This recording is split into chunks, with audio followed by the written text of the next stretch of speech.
How is it going, everybody? I'm Sam Lee, reading for writer Zack Barbieri, and welcome to Gaming's review of Riders Republic. By this point in the game, Ubisoft should understand what makes a multiplayer-centric sports game fun. And for the most part, they do. Looking back, I enjoyed Ubisoft's Anansi's first foray into the space with Steep, which admittedly was not a perfect game, but the idea of giving players a large amount of freedom to explore a playground, choosing to ride when and how you want, was a pretty solid one. Ubisoft Anansi has taken everything they have learned from their previous outing, Steep, and expanded on it, offering more to do and more varied world to do it in. This newfound freedom increases the way that players can experience their world, and with each edition, the player is given much more ways to experience the world of Riders Republic and more ways to interact with friends. But the world of Riders Republic, just like its predecessor, isn't perfect.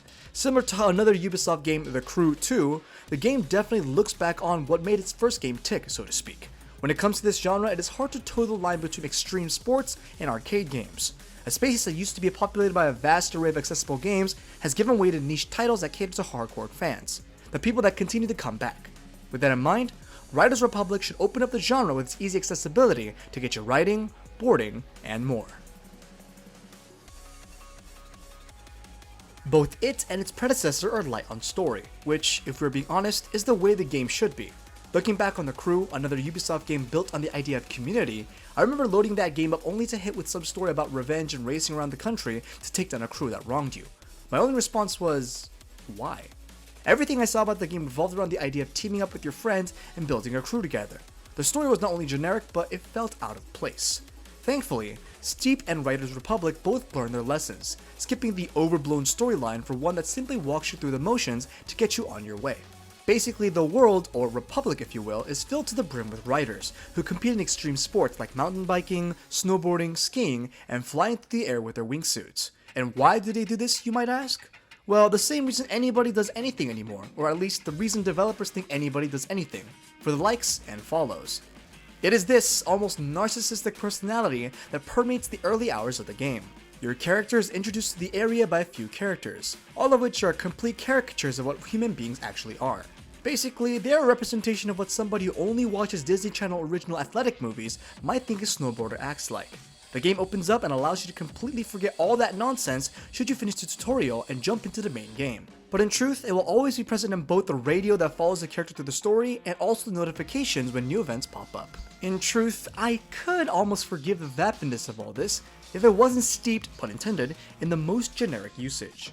There was a time when sports games were all too serious, with the use of dark colors, shadows, and a depressing theme that clashed with the traditional usage of a rap soundtrack.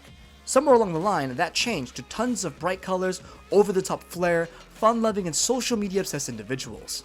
In fairness, I prefer this style over the former, since, you know, the whole point is to enjoy yourself.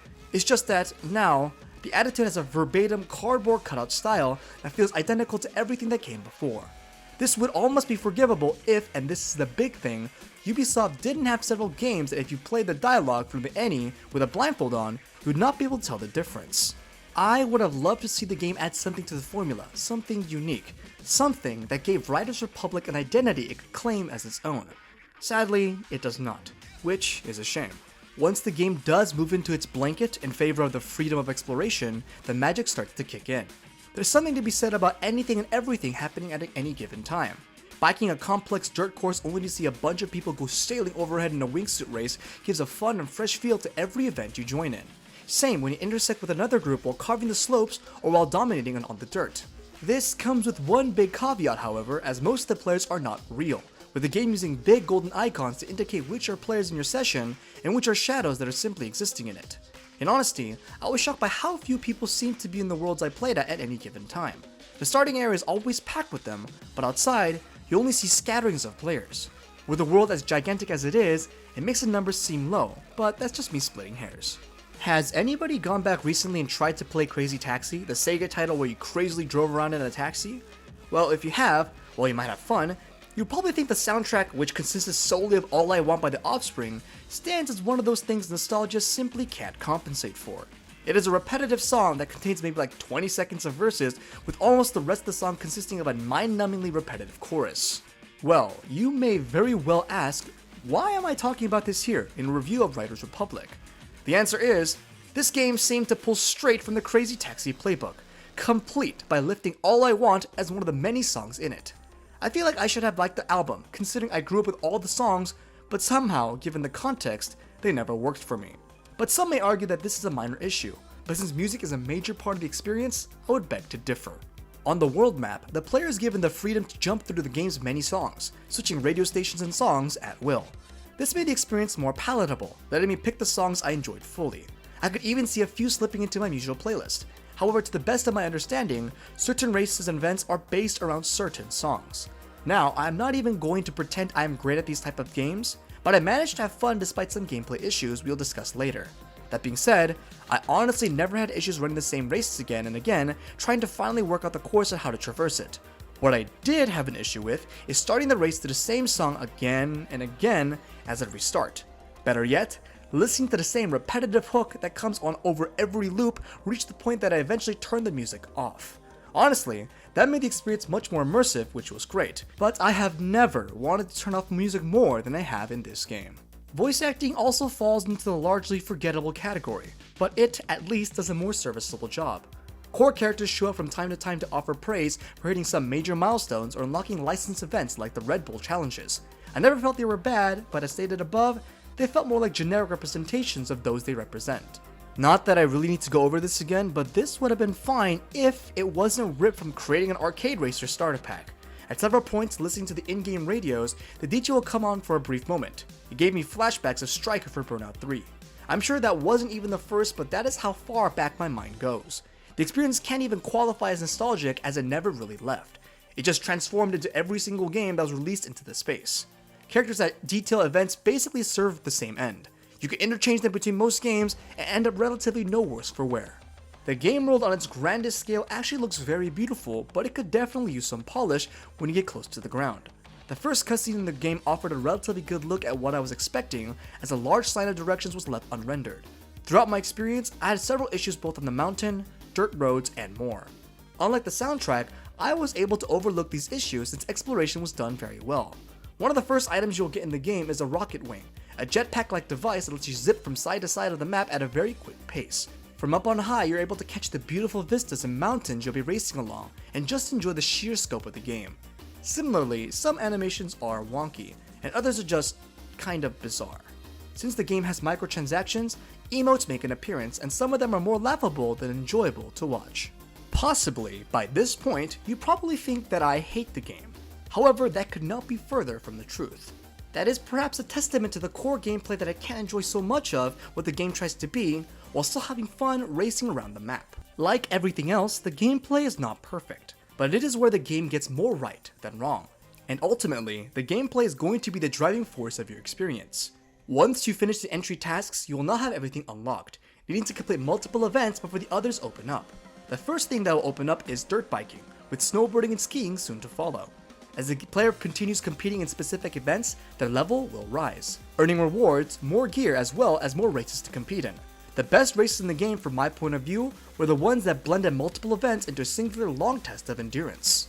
Each event uses a gear system similar to the Crew 2, that act as a major progression system to actually advance the player through each event. The annoying part is that literally every event has a different gear system that involves playing that event to unlock them. For instance, two of the events featured in the game are bike races and bike tricks. These are two completely different categories that require you to unlock bikes that are specific for each event. About midway through the game, these gear drops also started to feel light, hitting a cap of maybe 430 gear rating for my best bike. While I was winning and unlocking bikes, most were only at about 220, rendering them effectively useless for where I was at, and it took about 20 races before I earned something of a higher rating. Most races can be performed solo or with a group of friends. In solo, the game uses shadows, a simile of other players, to populate the matchmaking so you're kinda racing against real players, but also kinda not. This is a very odd effect on the game overall. The AI can occasionally be extremely stupid, getting stuck against walls for no reason, or even missing pathways and riding off course. On the other hand, this is refreshing compared to other games where everybody you race against has a perfect and innate understanding of the course you are on, but it is weird to get used to. This also makes it hard to predict what some races will be like. Since every race is populated with new players, stupid mistakes might be made on one run by players, while the next might have players that run that course pretty well, regardless of what difficulty you are on. Similarly, a time trial might have first place medals that vary from half a second to 10 or 15. It doesn't hurt the game, and in fact, some players might enjoy this more, but it is definitely odd. On this note, the difficulty really doesn't apply in the traditional sense. Each race has 4 levels of difficulty you can pick between, and each sets you up with better versions of players. However, this mostly comes down to the level of gear you currently have. Alongside these difficulties, each race will have challenges that earn the player more stars. Stars are the primary level for your rider, representing how much you have earned in your game. While each race earns the player a singular star, additional challenges like performing tricks in a race or completing on higher difficulties will give you even more. Even though much of what the player gets out of stars is bragging rights, there will also be several milestones that offer you even more loot to help you along the way. While the higher levels will require more skill, having a higher gear set will make them far more manageable, which has become a common practice in live service games. The events themselves can be a mixed bag of concepts that both work and don't. Bike races, for instance, often occur on twisting paths, along cliffs and rivers. Since each race has checkpoints that need to be passed through and not near, remaining on the path is extremely important. This can be easier said than done, as any misstep can send the player flying straight off the edge. Once this happens, the game really offers no great solutions. The player will have to pass the checkpoint in a relative location to where they are in order to trigger a 3-second respawn, returning them to the path. Believe it or not, there will be a lot of moments where going off the cliff will send you straight down and make it hard to actually pass the next point. The game also gives you a rewind feature similar to that of the Forza series. Even in solo mode, the player cannot freeze a race, so rewinding only rewinds the player while all the other races move forward. This will probably put you behind. It can also be a finicky feature that might take the player a few rewinds to find the sweet spot right before they went flying off the track. In the case of some trick events, you will get a wide open field to perform them. Some of the most fun you can have is racing down a mountain with tons of little or big jumps to go flying off of.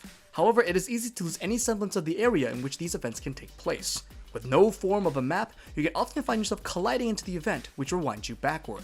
While going down a steep path in a snowboarding event, I was blocked by a large rock wall. Since this candy corner was impossible to pass, I found myself rewinding back up the mountain a significant way so I can begin doing my tricks in the opposite direction. When flipping around, it is easy to lose all sense of direction, and while it does not happen often, it can really catch you off guard in the worst way possible. The game features multiplayer, as was constantly advertised, but definitely not as much as I thought it would. I was happy to find that I could limit my experience to myself and my friends.